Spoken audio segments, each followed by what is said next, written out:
So guys, in this video we are going to discuss what is multi-threading in Python and how it works. So, multi-threading है क्या? multi-threading है कि किसी काम को अलग-अलग लोगों में बाँट देना। काम को बाँट देने से क्या होता है? काम जल्दी हो जाता है। जैसे मेरे पास एक काम पड़ा है। कौन सा काम पड़ा है? कि घर की सफाई करनी है। घर की सफाई करनी है और मेरे पास कितने बंदे हैं? मेरे पास 10 बंदे हैं। तो मैं एक बंदे को बोलूँगा कि पहले तुम किचन साफ करो, तुम छत साफ करो और मैं दूसरी चीज़ साफ करूँगा। तो ऐसे काम को बाँट देने से काम जल्दी हो जाएगा। अगर मैं काम को नहीं बाँटूँ, खुद अकेला करने बैठ जाऊँ, तब क्या होगा? मैं काम बहुत लेट परफॉर्म कर पाऊँगा। तो सेम चीज़ होती है मल्टी थ्रेडिंग में। मल्टी थ्रेडिंग में क्या होता है? काम को बाँट दिया जाता है। काम बाँट देने से काम जल्दी हो जाता है। तो इसी चीज़ को बोलते हैं पैरेलल ऑपरेशन करना। सीरीज में ऑपरेशन नहीं करना, पैरेलल ऑपरेशन करना। जैसे कि पाइथन का डिफ़ॉल्ट बिहेवियर क्या होता है? जैसे कि मैं बोलता हूँ प्रिंट, उसके बाद प्रिंट करो, प्रिंट करो, उसके बाद क्या करो? प्रिंट 2 करो, प्रिंट 2 करो। तो ये क्या करेगा? सबसे पहले तो प्रिंट 1 करेगा, उसके बाद प्रिंट 2 करेगा। एक साथ नहीं करेगा। क्या कितना सही हो कि अगर प्रिंट 1 का काम मैं किसी को बाँट दूँ और प्रिंट 2 का काम मैं दूसरे को बाँट दूँ। तो दोनों एक साथ काम करके मुझे जल्दी से काम दे देंगे। तो ये जल्दी परफ़ॉर्म हो जाएगा। जैसे कि 1 और 2 आया। तो अगर इससे सही से पता नहीं चल रहा है तो मैं एक इम्पोर्ट टाइम मॉड्यूल इम्पोर्ट कर रहा हूँ। Import time. अब मैं बोलता हूँ पहले प्रिंट 1 करो, उसके बाद क्या करो? स्लीप करो, डॉट स्लीप। 3 सेकंड के लिए सो जाओ। उसके बाद प्रिंट 2 करो। तो आप यहाँ देखोगे एक, उसके बाद 2 प्रिंट करेगा। 3 सेकंड के बाद में इसने 2 प्रिंट किया। तो क्यों ना ऐसा करें कि ये काम इसको बाँट देते हैं, ये काम उसको बाँट देते हैं, मतलब काम को बाँट देना। तो इसको और थोड़ा डिटेल में समझते हैं हम। तो मल्टी थ्रेडिंग को यूज में लेने के लिए आपको पाइथन में मल्टी थ्रेडिंग थ्रेडिंग जो है मॉड्यूल इंपोर्ट करना पड़ेगा। ये इनबिल्ट मॉड्यूल है, इसको इंस्टॉल करने की ज़रूरत नहीं है। तो ये अपना थ्रेडिंग मॉड्यूल इंपोर्ट हो गया। अब मैं एक फंक्शन बनाता हूँ, जो मान लो कि वो स्क्वायर परफॉर्म करता है। एक फंक्शन बनाता हूँ वो स्क्वायर परफॉर्म करता है, उसको हम एन देंगे। तो ये क्या करेगा? हमको स्क्वायर नंबर का स्क्वायर करके देगा। तो नंबर का स्क्वायर करके देगा। लेकिन मान लेते हैं कि ये इतना अपना कंप्यूटर इतना स्लो है कि ये 3 सेकंड ले लेता है स्क्वायर को परफॉर्म करने के लिए। सो जो भी नंबर देंगे वो उसका स्क्वायर परफॉर्म 3 सेकंड के लिए, सॉरी 3 सेकंड, मान लेते हैं कि 3 सेकंड लेता है, इसलिए मैंने ये बस एनालॉजी के लिए कि 3 सेकंड ले रहा है, इसलिए मैंने यहाँ टाइम ऑफ क्लिक लगा दिया। और ये क्या रिटर्न करता है? RETUR रिटर्न करता है। क्या रिटर्न करता है? A square of n means n into n की पावर 2 ये रिटर्न कर देता है। अब इसको मैं इसमें नहीं डालता हूँ, इसको मैं ऐसे ही कर लेता हूँ। और प्रिंट भी कर देता है। मान लेते हैं प्रिंट भी कर लेता है, प्रिंट कर लेता है, प्रिंट करता है square of n, S Q, F string ले लेते हैं यहाँ पे। So S Q of n is ऐसा कुछ है, S Q of n is ये। सो ये प्रिंट करेगा और ये रिटर्न करेगा। तो अपना कुछ ऐसा फंक्शन है। और मान लो कि अगर अपन को परफॉर्म करना है, क्या परफॉर्म करना है? वो स्क्वायर ऑफ n परफॉर्म करना है। तो मैं बोलता हूँ भाई स्क्वायर ऑफ n परफॉर्म करो। कितना? 2 का स्क्वायर। तो ये कितना टाइम लेने वाला है, ये 3 सेकंड टाइम लेने वाला है। तो ये बोल रहा है कि स्क्वायर ऑफ 2 इज ये 4। इसने ये प्रिंट किया और रिटर्न क्या किया, इसने 4 को रिटर्न कर दिया। तो स्क्वायर ऑफ 2 ये हो गया। तो इसने 2 का स्क्वायर परफॉर्म कर लिया। अब हम देखते हैं कि ये टाइम कितना लेता है। तो अपन टाइम देखने के लिए, जैसे मैं बोलता हूँ स्टार्टिंग टाइम बोलते हैं अपन, ये टाइम मॉड्यूल का पर्फ टाइम, पर्फ काउंटर है, वो कॉल करो, वो कुछ टाइम देगा। उसके बाद क्या परफॉर्म करो, एस क्यू ऑफ 2 करो, फिर क्या करो, एस क्यू ऑफ 4 करो, एस क्यू ऑफ 4 करो, ठीक है। और फिर स्टार्ट टाइम, उसके बाद फिनिश टाइम को बोलते हैं। फिनिश टाइम क्या है, time dot perf time, पर्फ time, perf counter, और ये फिनिश टाइम बता देगा। अब टाइम टेकन क्या होगा, finish time minus start time, right. और मैं प्रिंट भी कर देता हूँ कि कितना टाइम लेता है, ये मुझे पता भी चले। तो मैं ऐसे बता देता हूँ, टाइम टेकन ऐसे कुछ करता हूँ तो थोड़ा अच्छा दिखेगा। टाइम टेकन मैं बोल देता हूँ कि टी के बराबर। तो ये मैं प्रिंट भी कर रहा हूँ। तो अब देखते हैं कितना टाइम लेता है। तो आप खुद सोचो कितना लेगा। 2 तो इसको करने में लगेगा, 2 इसको करने में लगेगा, टोटल टाइम कितना लगेगा, 4 सेकंड लगेगा। इस पूरे प्रोसेस को परफॉर्म करने में कितना टाइम लगेगा, 4 सेकंड। तो करीब, अच्छा मैंने स्लीप टाइम 3 रखा है, तो 6 सेकंड लगेगा। और 0.00 बाकी ये सब परफॉर्म करने के लिए, ये पर्फ काउंटर को असाइन करने के लिए, और जो बैकग्राउंड में जो अपने सिस्टम का बैकग्राउंड में जो जो प्रोसेस चल रहा है, तो उस पर भी थोड़ा बहुत टाइम डिफरेंट करता है। तो टोटल मिला के 6 सेकंड बोल सकते हैं कि 6 सेकंड इसने ले लिया। तो ऐसे ही आपको अगर बहुत सारे करने होंगे कि मुझे तो स्क्वायर का 2 भी का स्क्वायर भी चाहिए, 4 का स्क्वायर भी चाहिए, 6 का स्क्वायर भी चाहिए, उन सबको ऐड करना है, तो वो कितने में होगा। तो चलो करते हैं। तो ये 2 का स्क्वायर प्लस मैं बोलता हूँ कि भाई स्क्वायर ऑफ 4 करो, फिर स्क्वायर ऑफ 6 करो, फिर स्क्वायर ऑफ 6 करो। तो ये कितना टाइम लगेगा। तो सबसे पहले तो स्क्वायर ऑफ 2 को एग्जीक्यूट करने में इसको कितना टाइम लग जाएगा, 3 सेकंड, इसको 3 सेकंड, इसको 3 सेकंड, उसका इसको जोड़ेगा, उसका अलग, तो टोटल 9 सेकंड लग गया। तो ऐसा, तो अच्छा, ये तो बहुत टाइम ले लेगा। तो अच्छा ये हो कि मैं ये काम एस क्यू ऑफ 2 को काम किसी को दे दूँ, और ये एस क्यू ऑफ 4 का काम किसी और को दे दूँ, एस क्यू ऑफ 6 का काम किसी और को दे दूँ। सब कितने कितने टाइम लेंगे, 3 सेकंड का टाइम लेंगे, और वो सब वापस मुझे दे देंगे। तो टोटल मिला के टाइम 3 सेकंड ही लगेगा। तो ये सब हम कर सकते हैं। तो क्यों ना ऐसा ही किया जाए। तो इसके लिए हमको क्या करना पड़ेगा, मल्टी थ्रेडिंग अप्लाई करने के लिए अपन को क्या करना पड़ेगा, पैरेलल में ऑपरेशन अप्लाई करने के लिए क्या करना पड़ेगा। तो हमको सबसे पहले किसी टास्क का थ्रेड बनाना पड़ेगा। तो थ्रेड कैसे बनाते हैं, चलो देखते हैं। तो थ्रेड बनाने के लिए तुम क्या यूज करेंगे, थ्रेडिंग का, जो थ्रेडिंग का है वो थ्रेडिंग डॉट थ्रेड, थ्रेड। तो ये थ्रेडिंग डॉट थ्रेड क्यों नहीं आ रहा है, सो चेक करता हूँ मैं थ्रेडिंग है क्या। हाँ, थ्रेडिंग, और मैं इसको स्मॉल सिटी कर रहा हूँ, threading dot threading, threading dot thread, thread बनाने के लिए। अच्छा ये देखो, तो किसी भी टास्क का थ्रेड बनाने के लिए क्या करना पड़ेगा, उसमें सबसे पहले तो फंक्शन डालना पड़ेगा जो कॉलेबल होना चाहिए। तो कॉलेबल डालना है, पहला पहला argument callable, target is equal to callable function.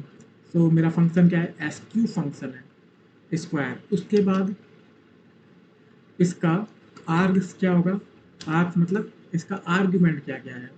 तो मैं आर्ग्यूमेंट डाल देता हूँ कि पहले टास्क का आर्ग्यूमेंट तो मैं बोलता हूँ 1 है, कि मुझे 1 का स्क्वायर परफॉर्म करना है, और इसको मैं टास्क 1 बोल देता हूँ, टास्क 1, ठीक है।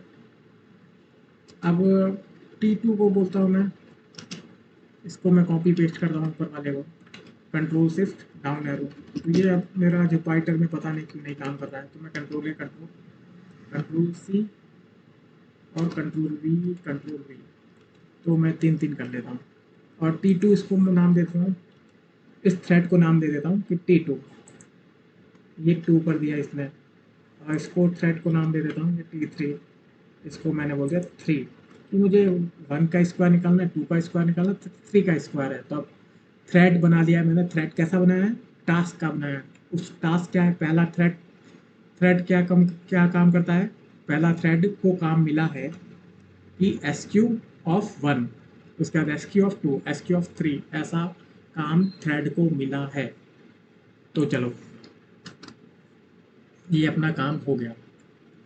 अब मैं कुछ स्पेशल चीज़ करता हूँ। तो मैं यहाँ पे स्टार्टिंग टाइम भी वापस पूछता हूँ कि starting time is time dot perf counter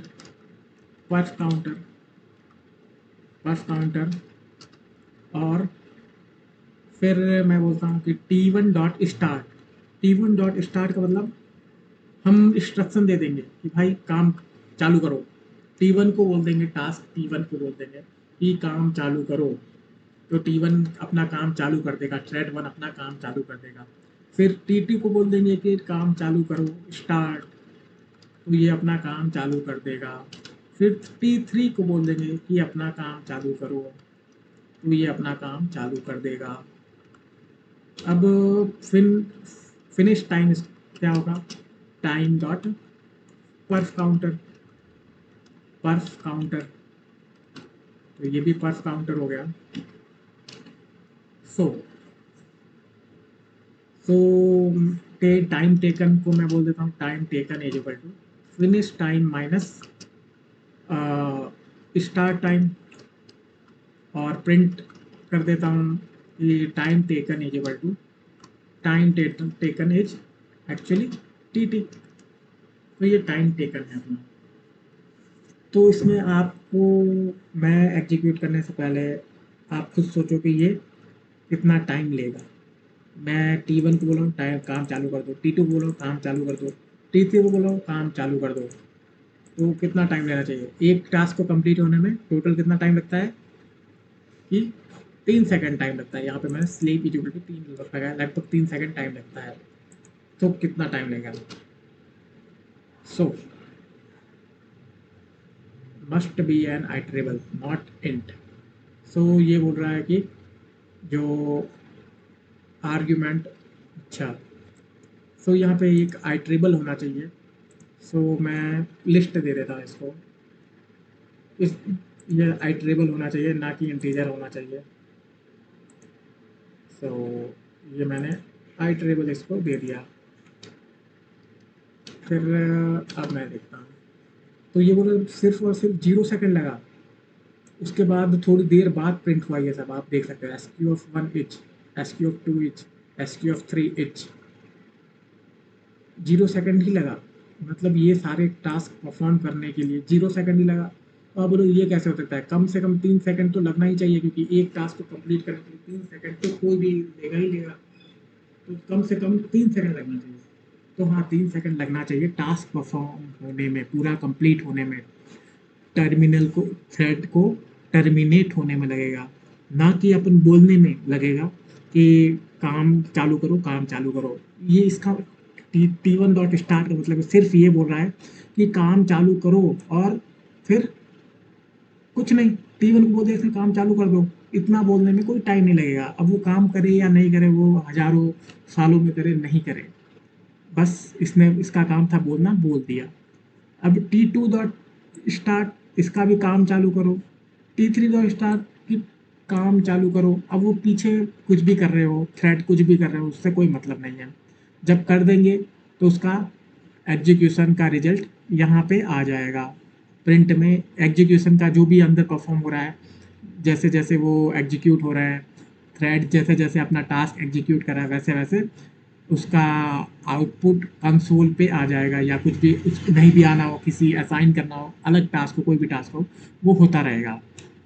तो ये आपने, मैंने जब ये एग्जीक्यूट किया तो आपने देखा कि तो ये है कि अपन thread can only started one, कि थ्रेड को बस एक बार ही स्टार्ट कर सकते हो, 2 बार स्टार्ट नहीं कर सकते। तो वापस मुझे बनाना पड़ेगा थ्रेड, उसका वापस। तो आप यहाँ देख सकते हो टी ये 0 सेकंड में एक बार में ही प्रिंट हो गया ये वाला। उसके बाद 3 सेकंड बाद ये तीनों एक साथ प्रिंट हुए। आपने देखा होगा, आप वीडियो पीछे करके देखो, ये तीनों एक साथ प्रिंट हुए, क्योंकि तीनों जैसे कि मैंने एक आदमी को, 3 आदमी है मेरे पास, तीनों आदमी को मैंने, यानी T1 T2 T3 3 आदमी हैं, इन तीनों को मैंने टास्क असाइन किया। तीनों कितने सेकंड में काम पूरा करेंगे? ये 3 सेकंड लेगा, ये भी 3 सेकंड लेगा, ये 3 सेकंड लेगा। तो अपना पूरा काम कितने सेकंड में हो गया? केवल और केवल 3 सेकंड में हो गया। तो 3 सेकंड बाद इसने पूरा का पूरा काम दे दिया हमको। तो ये हो गया। तो अब बोलोगे यार ये तो सही नहीं है, मुझे तो टाइम भी चाहिए, टोटल टाइम कितना लेता है? तो हाँ, तो इसके लिए आप क्या कर सकते हो, आप बोल सकते हो T1 डॉट ज्वाइन, कि रुको जब तक, इसका मतलब होता है रुको जब तक, जब तक T1 थ्रेड समाप्त नहीं हो जाता, टर्मिनेट नहीं हो जाता। तो रुको जब तक T1 टास्क कंप्लीट नहीं हो जाता, T1 का जो थ्रेड का जो टास्क है वो कंप्लीट नहीं हो जाता। अब वैसे ही बोलता हूँ, रुको तब तक, जब तक T2 का टास्क कंप्लीट नहीं हो जाता, रुको तब तक जब तक T3 का टास्क कंप्लीट नहीं हो जाता। तो चलो अब देखते हैं कितना टाइम लगता है। वापिस ये बोलेगा कि एक बार ही स्टार्ट करते हैं थ्रेड को। तो ये लो, अब ये कितना टाइम लेगा तो आप देख सकते हो। तो आपने देखा कि ये पहले प्रिंट किया, 3 सेकंड तक प्रिंट किया, टोटल टाइम कितना लग गया? 30 सेकंड लग गया। तो T1 ने बोला कि जब तक मैं रुका रहूँगा तब तक मेरा T1 का टास्क कंप्लीट नहीं होता था, थ्रेड का टास्क कंप्लीट। T2 भी बोलेगा हाँ, T3। तो ये तीनों एक साथ प्रिंट हो गए, क्योंकि तीनों ने एक साथ काम करना चालू किया, एक साथ खत्म कर दिया और तीनों एक साथ प्रिंट हो गया, तीनों का रिजल्ट हाजिर था। तो ये था मल्टी थ्रेडिंग का कॉन्सेप्ट, कि हम कैसे किसी काम को बांट सकते हैं, थ्रेड बना सकते हैं किसी काम का, और वो काम पैरेलली परफॉर्म करा सकते हैं। अपन सीरीज में नहीं, पैरेलली परफॉर्म कर रहे हैं, इसमें टास्क पैरेलली परफॉर्म हो रहा है। तो एक और इसका यूज केस देखते हैं, कि जैसे कि एक मैं लेता हूँ कि एक डेफिनेशन है, ये कुछ complex complex complex complex computation करता है। कॉम्प्लेक्स कंप्यूटेशन, इसको मैं कॉम्प्लेक्स कंप्यूटेशन या सीसी नाम दे देता हूँ, इसका मतलब कॉम्प्लेक्स कंप्यूटेशन बोल देता हूँ। कॉम्प्लेक्स कंप्यूटेशन करता है, इसको 2 आर्ग्यूमेंट चाहिए होता है, ए और बी चाहिए होता है। और मान लो कि इस कॉम्प्लेक्स कंप्यूटेशन को परफॉर्म होने में कितना टाइम लग जाता है? 3 सेकंड टाइम लग जाता है, 3 सेकंड का टाइम लग जाता है। सो ये कॉम्प्लेक्स कैलकुलेशन मान लेते हैं कि 3 सेकंड में करता है। तो कॉम्प्लेक्स कैलकुलेशन है क्या? तो कॉम्प्लेक्स कैलकुलेशन है, मैं बोलता हूँ पहले print of A plus B का होल स्क्वायर बता देते हैं इसको, कि ए प्लस बी का होल स्क्वायर कितना होता है, या A square plus B square return करेंगे। सो पहले आर्ग्यूमेंट का स्क्वायर रिटर्न करें, या इसको ऐसे कुछ करना पड़ेगा? ऐसा नहीं, पहले मैं बता ही देता हूँ कि ए प्लस बी का होल स्क्वायर, ए प्लस बी का होल स्क्वायर यहाँ पे कैसे आएगा पता ही नहीं है। होल स्क्वायर एच, ए प्लस बी का होल स्क्वायर एच, ऐसे ऐसे कुछ, और ये सो ऐसा कुछ है। तो और रिटर्न क्या करता है? ये प्रिंट ये करेगा और रिटर्न ये करेगा, R E T U R, return. Return करेगा कुछ ऐसी चीज़ रिटर्न करेगा। क्या रिटर्न करेगा ये? ए प्लस बी, ए प्लस बी का होल स्क्वायर रिटर्न करेगा। ये कॉम्प्लेक्स कैलकुलेशन वैसे है नहीं, लेकिन बोल देते हैं। और यहाँ पे कुछ थोड़ा ये कर लेते हैं, ऐसा सही दिखे तो ये रहा अपना कुछ कॉम्प्लेक्स कैलकुलेशन का। इसमें 2 आर्ग्यूमेंट है। इस पहले वाले में कितने आर्ग्यूमेंट थे? केवल और केवल एक आर्गुमेंट था, तो 2 आर्गुमेंट के लिए कैसे रन करेंगे थ्रेड कैसे बनाएंगे। सो चलो थ्रेड बनाते हैं। सो थ्रेड कैसे बनाते हैं, तो थ्रेडिंग का थ्रेड, और इसमें टारगेट में पास करेंगे फंक। फंक क्या है, कॉलेबल फंक्शन। फिर और क्या आर्ग्यूमेंट्स में अपन आर्ग्यूमेंट्स बोलेंगे। आर्ग्यूमेंट्स क्या क्या होंगे, सो आर्ग्यूमेंट में दे देता हूँ कि 1 और 1 का होल 1 और 2 का होल स्क्वायर, ऐसा कुछ। पहला टास्क तो मेरा पहला थ्रेड तो ये है, इसको T1 नाम देता हूँ, थ्रेड 1। फिर मैं बोलता हूँ कि मेरा जो थ्रेड 2 है, T2 है, वो क्या होगा, मैं इसी को कॉपी करता हूँ और यहाँ पे मैं पेस्ट कर लेता हूँ Ctrl+C और Ctrl+V, और यहाँ पे आर्ग्यूमेंट थोड़ा कुछ और दे देता हूँ 1 2 का स्क्वायर, और यहाँ पे 2 + 3 का होल स्क्वायर, और यहाँ मैं बोल देता हूँ 3 + 4 का होल स्क्वायर, 6 प्लस या मेरा 4 का होल स्क्वायर मेरा क्या है, T3 है, T3 ये है। अब मैं बोलता हूँ कि ये तीनों टास्क करो, मेरा थ्रेड मैंने बना लिया। अब मैं बोल देता हूँ कि दोनों सबको बोल देता हूँ कि मैं T1 dot start T1 dot start, T1 को स्टार्ट बोल देता हूँ, T2 को बोल देता हूँ स्टार्ट कर लो काम, सबको बोल देता हूँ, बोलने में तो कोई टाइम लगेगा, और T3 को भी बोल देता हूँ स्टार्ट कर दो काम। तो ये स्टार्ट कर दिया इसने काम। अब मैं T1 T2 T3, तो ये काम स्टार्ट करने लग जाएंगे। टोटल कितना टाइम लगेगा, तो इसने काम चालू कर दिया है। तो इसने बता दिया 1 + 2 का होल स्क्वायर इज कुछ नहीं, क्योंकि मैंने रिजल्ट तो रिटर्न किया है, तो रिटर्न को कैसे अचीव करेंगे वो मैं बाद में बताऊंगा। तो उसने 3 सेकंड में पूरा काम कंप्लीट कर लिया है। तो पहले ही वो बताया था कि ऐसे ऐसे था कि ये बस टी स्टार्ट का मतलब क्या है। तो डबल आर्गुमेंट के लिए आर्गुमेंट ऐसे पास करो, तो ये सब काम हो गया। तो आप डबल आर्गुमेंट के लिए ऐसा कर सकते हो। तो ये तो चीज़ थी मल्टी थ्रेडिंग। ये पूरा का पूरा कॉन्सेप्ट इतना ही था मल्टी थ्रेडिंग का, कि थ्रेड बनाना होता है और अलग अलग थ्रेड को हमको क्या करना पड़ता है, पास करना पड़ता है अपना फंक्शन और आर्ग्यूमेंट, जो टास्क परफॉर्म करवाना है, तो वो टास्क परफॉर्म हो जाता है। इसमें एक और चीज़ है जिससे ये थ्रेडिंग और जो भी पैरेलल टास्क अपन को करवाने होते हैं, वो चीज़ें बहुत आसान हो जाती है। उस वो कैसे कर सकते हैं, वो एक मॉड्यूल है, उससे बहुत इजीली कर सकते हैं। जैसे कि इसमें अपन को 5 6 10 लाइन लिखनी पड़ी, उसमें इतना ज़्यादा बड़ा कुछ करना नहीं पड़ता है। उसमें बस बोलना पड़ता है भाई कि ये करो यार, और वो करके दे देता है। concurrent डॉट फ्यूचर्स, ये क्या करेगा, मैं इसको पहले इंपोर्ट कर लेता हूँ। तो इसमें क्या होता है, इंपोर्ट करता हूँ। सो इसमें क्या होता है, एक सबमिट मेथड होता है, सबमिट मेथड होता है, मैप मेथड होता है, बहुत सारे मेथड होते हैं। आप इसका डॉक्यूमेंटेशन भी चेक करोगे, ये स्टैंडर्ड लाइब्रेरी का ही है। पाइथन की स्टैंडर्ड लाइब्रेरी में आप concurrent डॉट फ्यूचर का आप मॉड्यूल देखो, और उसमें उसका सर्च करो क्या क्या है, कौन कौन से इसके पास मेथड है, कौन कौन से एट्रीब्यूट्स है, ये सब उस पर मिल जाएगा, डॉक्यूमेंटेशन पे मिल जाएगा। तो यहाँ पे बस मैं ये बताना चाहता हूँ कि अब करना क्या है।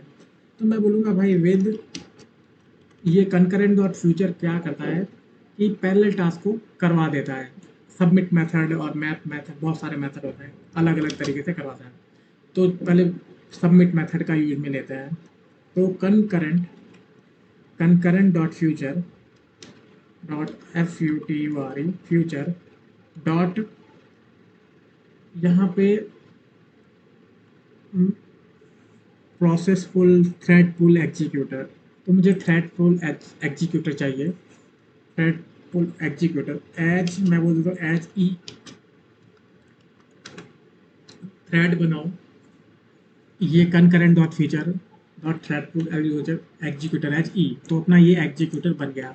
अब एग्जीक्यूटर को हमें सबमिट करना है टास्क, तो सब बस टास्क को सबमिट करो और मजे करो, सबमिट ही करना है अपन को। यहाँ पे अपन ने बस इतना बताया, वो अपने आप जो एग्जीक्यूटर होगा वो अपने आप पीछे कुछ भी करे, लाखों समय का शायद टाइम ले ले, बस अपना काम है उसको सबमिट कर देना। अब वो उसका काम है, वो जब भी दे तब दे। तो इसको सबसे पहले क्या देना होता है, तो इसको सबसे पहले होता है फंक्शन देना पड़ता है। तो सबसे पहले इसको क्या दो, फंक्शन दो। मैं चाहता हूँ कि ये कॉम्प्लेक्स फंक्शन ही दो, इसको कॉम्प्लेक्स फंक्शन दे देता हूँ इसको मैं। और फिर मैं क्या देता हूँ इसको, तो इसको फंक्शन एक कॉलेबल दिया, और इसको अब क्या देना है, आर्ग्यूमेंट देना है। तो मैं इसको बोलता हूँ आर्ग्यूमेंट क्या गया है, तो आर्ग्यूमेंट्स मैं बोल देता हूँ आर्ग्यूमेंट्स है इसका। तो इसका आर्ग्यूमेंट क्या क्या है, मैं बोल देता हूँ इसका आर्ग्यूमेंट है 1 और 2, 1 और 2। उसके बाद इसको मैं बोल देता हूँ कि ये मेरा जो है ये फ्यूचर 1 है। इसको बोलता हूँ फ्यूचर 1, FUTURE, फ्यूचर 1 मेरा है ये। उसके बाद मैं बोल देता हूँ ये फ्यूचर 1 फ्यूचर 2 भी बना देता हूँ, फ्यूचर 3 भी बना देता हूँ। Future 1, future 2 and future 3। तो यहाँ 2 कर देता हूँ, यहाँ 2 कर देता हूँ, यहाँ 3 कर देता हूँ, और यहाँ 1 इसको कर देता हूँ, 4 इसको कर देता हूँ, 6 इसको कर देता हूँ, 5 और इसको कर देता हूँ 9। तो ऐसा कुछ अपना फ्यूचर्स है। अब फ्यूचर्स को हमको, अब मुझे इन सब का क्या चाहिए, होल स्क्वायर चाहिए। तो इनके रिजल्ट कहाँ कहाँ पे मिलेंगे, तो फ्यूचर 1 का जो मुझे रिजल्ट मिलेगा, जो टास्क का रिजल्ट है, वो मुझे किससे मिलेगा, डॉट रिजल्ट मेथड से, सिंपल।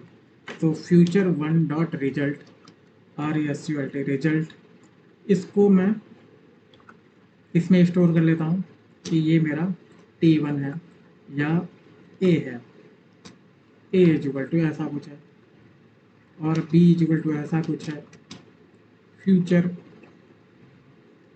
FUTURE, इसको मैं कॉपी पेस्ट करता हूँ, Ctrl+C, और यहाँ पे Ctrl+V, फ्यूचर 2 डॉट रिजल्ट, और इसको मैं बोलता हूँ future 3C equal to future 3 dot result, future 3 dot result. तो ये सब मेरा रिजल्ट आ जाएंगे। सो ये अपने आप ही थ्रेड बनाएगा, अपने आप ये जो एग्जीक्यूटर है वो अपने आप ही थ्रेड बनाएगा, अपने आप ही बैकग्राउंड में काम कर लेगा, पैरेलल काम परफॉर्म करवा देगा, और अपन को रिजल्ट दे देगा, रिजल्ट एट्रीब्यूट के थ्रू। तो अपन ने इसको 3 काम दिए, एग्जीक्यूटर कितने काम दिए, 3 काम। पहले सबमिट ये किया, फिर ये किया, फिर ये किया। तीनों काम को इसने 3 अलग अलग लोगों को बांट दिया, या 3 अलग अलग थ्रेड को बांट दिया। और 3 अलग अलग थ्रेड कितना टाइम ले रहे हैं, 3 सेकंड ले रहे हैं, क्योंकि हमने डिफाइन कर रखा है कि ये स्लीप 3 सेकंड के लिए।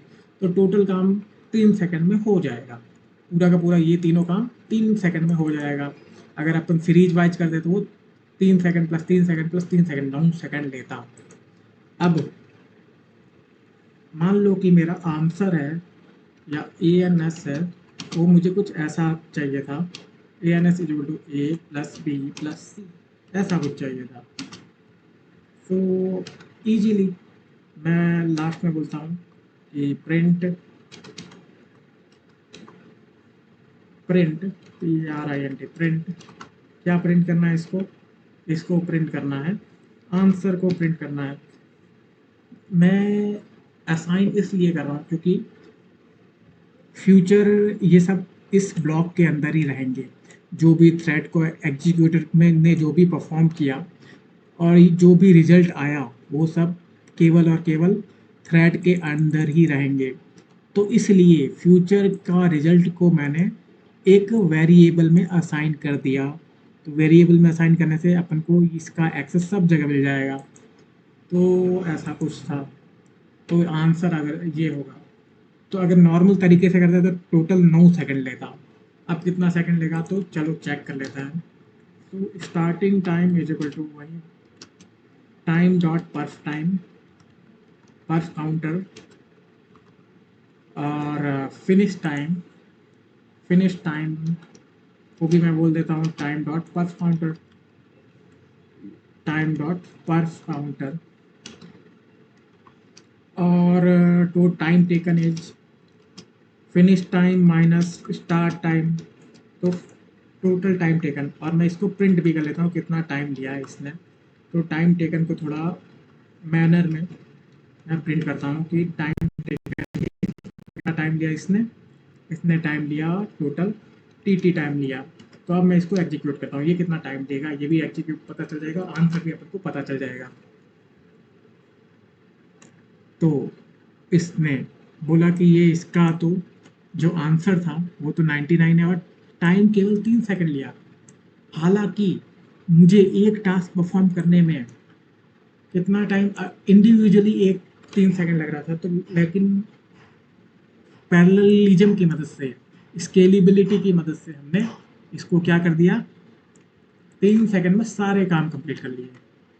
जैसे कोई एक व्यक्ति एक समय में या एक व्यक्ति एक काम को एक दिन में करता है, तो 3 व्यक्ति उसी काम को कितने दिन में करेंगे? अगर उसकी एफिशिएंसी इतनी है तो काम कम टाइम कम ही लगेगा।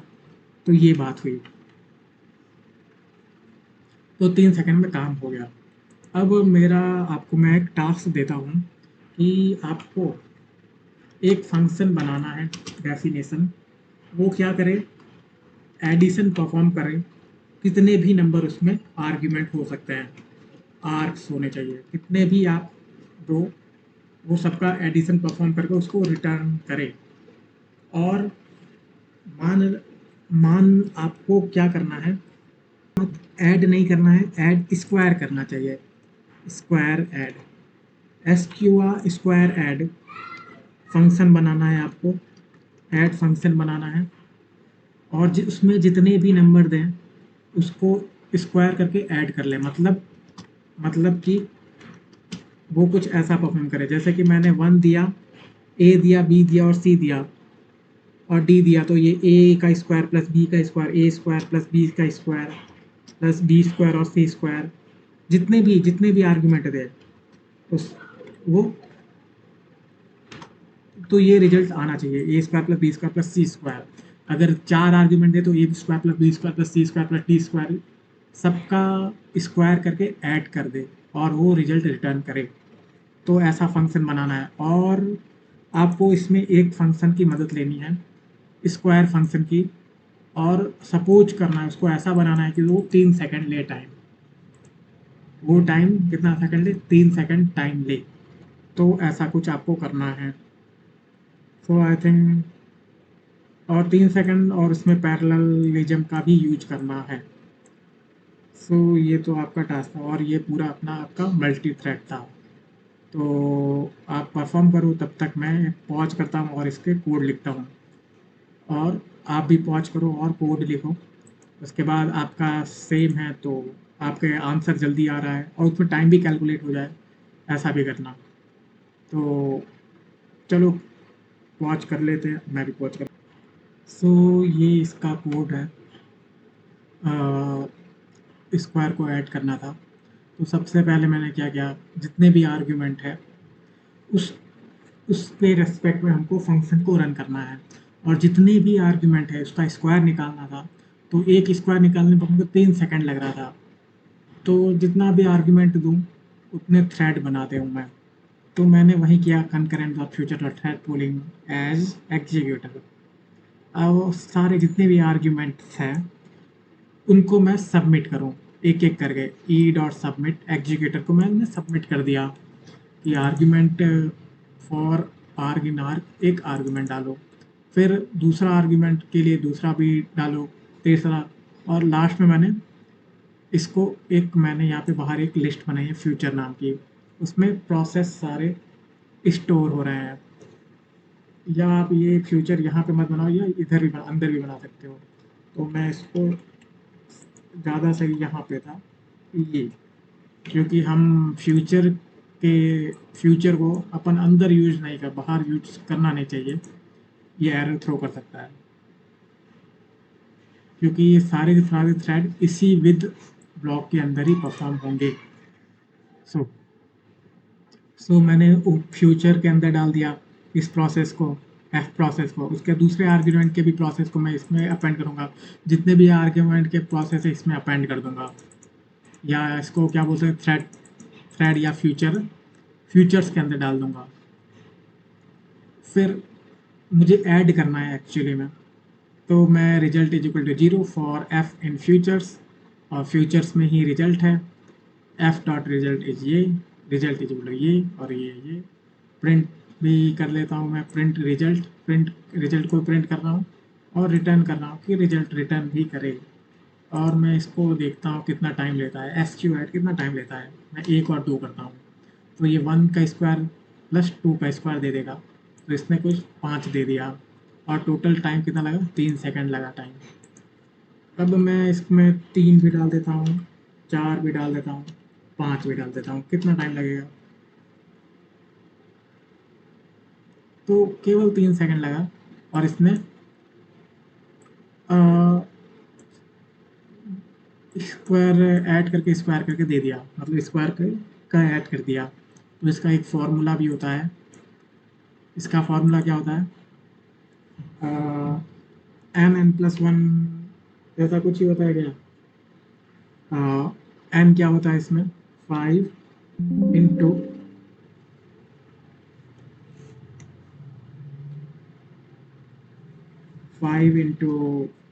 5+1 6 और बाई 2 ऐसे कुछ, ये तो 15 ही है, तो 6 का स्क्वायर तो नहीं होता है। अब मुझे इसका फॉर्मूला पता नहीं है, 36 होता है, 36 नहीं पता मुझे। सो फॉर्मूला जो भी हो, ये हो गया अपना मल्टी थ्रेडिंग। और आप जितने भी डालो ये 3 सेकंड ही लेगा। ऐसे अगर करते, अगर सारे का ऐसे नॉर्मल तरीके से करते तो बहुत ज़्यादा टाइम लेता है। अब आप कुछ भी डालते रहो, जैसे कि मैं यहाँ पे 50 और डाल देता हूँ, तो ये केवल 3 ही सेकंड लेगा, और ऐसे पता नहीं कितना सेकंड ले लेता, नॉर्मल तरीके से कितना ले लेता, बहुत ज़्यादा ले लेता। अब ये कितना टाइम लेगा, तो इसने टाइम ले लिया 6 सेकंड टाइम ले लिया। हाँ, इतना परफॉर्म करने में बाकी टाइम भी लगता है, तो 6 सेकंड ले लिया, तो ले लिया। और बढ़ा देते हैं, और बढ़ाते हैं, तो चलो, ये लिया इसलिए है क्योंकि अपना जो डिज़ाइन है, कोड का डिज़ाइन, वो बहुत ही ख़राब है। इसको मैं एग्जैक्ट 3 सेकंड कर सकते हैं। कैसे कर सकते हैं, ये थोड़ा एडवांस टॉपिक होगा, लेकिन अभी नहीं बताऊँगा, इतना बहुत है। ये आप डॉक्यूमेंटेशन में देख लेना। केवल और केवल 3 सेकंड, इतने सारे अपन ने थ्रेड्स फ्यूचर्स बनाए हैं। अब ये कितना टाइम लेगा, इसने 9 सेकंड टाइम ले लिया और ये परफॉर्म कर लिया। तो ऐसा कुछ है, तो केवल 9 सेकंड लिया, ऐसे कितना लेता, 1 2 3 3 में ही जोड़ने में इसको 9 सेकंड लग जाता, 4 को जोड़ने 12 15 20, और यहाँ तक तो ये बहुत ज़्यादा ही है। असल में 3 सेकंड इतना लग जाता है। करके देखें, नहीं करेंगे, हाँ करके देखते ही हैं। अपना स्क्वायर फंक्शन शायद है ही, फॉर आई टाइम इट करता हूँ मैं, टाइम करता हूँ परसेंट टाइम, ये मैजिक का कमांड है जो पाइथन नोटबुक का। तो फॉर आई एन रेंज 50 करता हूँ मैं, 50 या 50 नहीं डाला होगा मैंने, करीब 25 तो डाला ही है, 25 तो डाला ही है। और क्या करता हूँ, मेरा एक नंबर होगा n equal to random dot, मैं इंपोर्ट भी कर देता हूँ रैंडम को, कहीं ऊपर इंपोर्ट कर देता हूँ, अबाउट इंपोर्ट रैंडम करता हूँ, import random, import RANDOM random को मैंने इंपोर्ट कर दिया। और ये रैंडम डॉट रैंडिंट कर देता हूँ, रैंडिंट, ये रैंडिंट मतलब ये क्या देता है, रैंडिंट बोलता है कि इसमें इन दोनों, मैं बोलता हूँ 2 और 10 के बीच में नंबर सेलेक्ट करो कोई भी, और उसका स्क्वायर करना है। और मैं यहाँ पे एक RESULT रिजल्ट इक्वल टू 0 लिख देता हूँ और मैं बोलूँगा कि रिजल्ट जो है प्लस इक्वल टू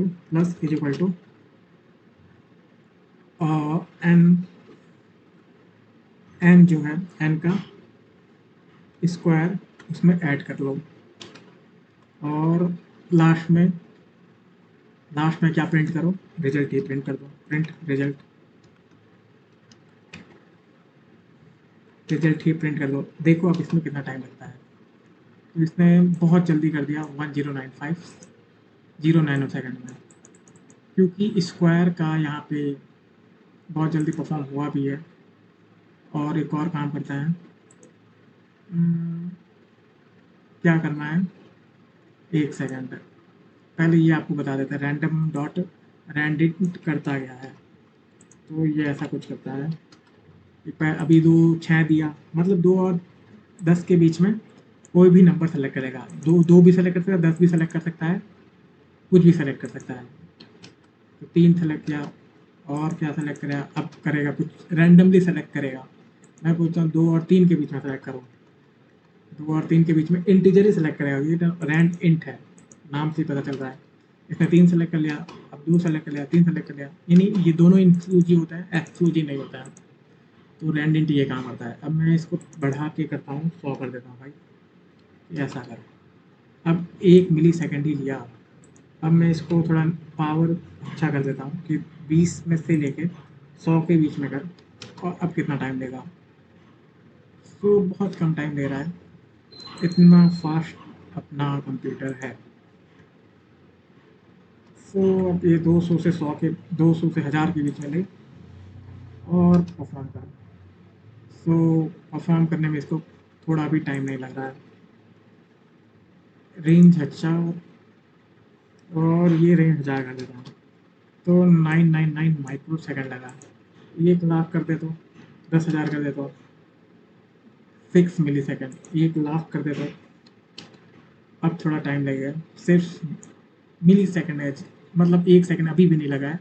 1 2 3 4 5 6 10 लाख होने के बाद में अब 1 करोड़ हो गया है। 1 करोड़ होने पर कितना लेता है ये, तो करीब 10 सेकंड लेगा, या हाँ 8.29 सेकंड। 1 करोड़ नंबर का स्क्वायर इसने 8.29 सेकंड में परफॉर्म कर लिया। लेकिन तभी इसको मैं स्लो ही मानूंगा, क्योंकि ये पाइथन में हो रहा है, पाइथन थोड़ा स्लो होता है, लो लेवल लैंग्वेज नहीं है, इसलिए नमपाई इसमें यूज करेंगे तो और परफॉर्म, ये 8.29 दिख रहा है वो भी मिली सेकेंड में ही चला जाएगा। सो ये तो था अपना मल्टी थ्रेडिंग, कैसे मल्टी थ्रेडिंग परफॉर्म करना है आपको, एक साथ कई सारे काम करवाओ, काम बांटो और काम करवाओ। सो ये था अपना multi threading. So thanks for watching this video.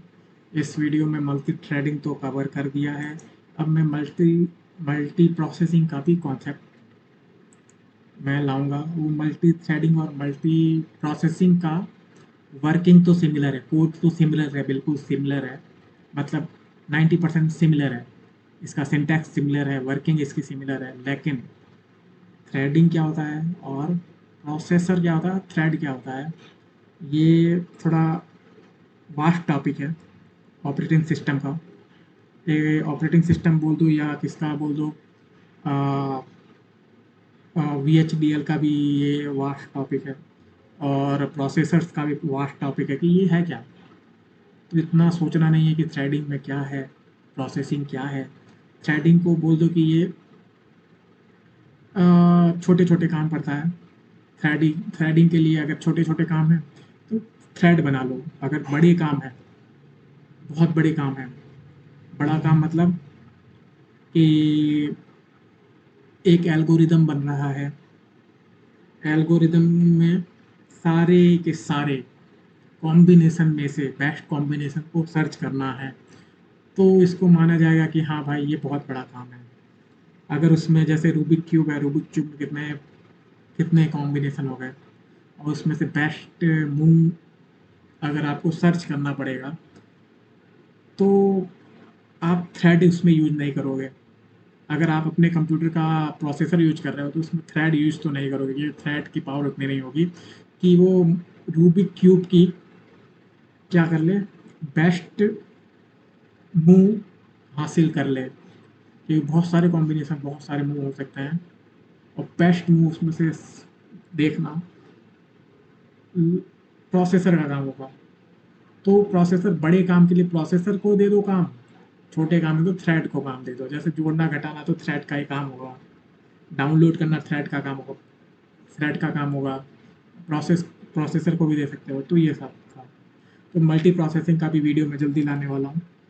तो ये लंबा वीडियो इसलिए कर रहा हूँ क्योंकि मैं इसमें कॉन्सेप्ट को डिटेल में समझा रहा हूँ। इसका प्लेलिस्ट का नेम ही है कॉन्सेप्ट इन डिटेल। तो इसको मैं एक एक करके धीरे धीरे ऐसे ही समझा रहा हूँ, तो इसमें थोड़ा कन्फ्यूजन नहीं हो, तो इसलिए तो मैंने ये बड़ा वीडियो बनाया है। बाकी ऐसे तो मैं ये सिर्फ ये बताता कौन करंट कैसे यूज करेंगे, इजीली सब कौन करंट को यूज करो, मजे करो। थ्रेडिंग वेडिंग बताता नहीं, T1 डॉट जॉइन स्टार्ट बताता नहीं, आर्ग्यूमेंट का कुछ बताता नहीं, खुद करो। हाँ, खुद करना भी चाहिए, मुझे ऐसे करना भी नहीं चाहिए, जिससे लर्निंग खुद से लर्न करोगे तो दिमाग में ज़्यादा बैठेगा। क्योंकि ये डिज़ाइन है, सिस्टम की डिज़ाइन है, कैसे बनाया गया इस मॉड्यूल को। अब ये हमेशा एक जैसा नहीं रहेगा। तो डॉक्यूमेंटेशन से आप पढ़ना सीखो कि डॉक्यूमेंटेशन है कैसा, और डॉक्यूमेंटेशन के कोड उठाना सीखो, डॉक्यूमेंटेशन का सारे मेथड उठाना सीखो। तो ये सब करना आप सीखो, तो सबसे बेस्ट तरीका तो वही है। सिर्फ ये वीडियो भी मत देखो चलेगा, लेकिन डॉक्यूमेंटेशन उठाओ, डॉक्यूमेंटेशन पढ़ना चालू कर दो, तो ज़्यादा टाइम नहीं लगता है। So thanks for watching this video यार।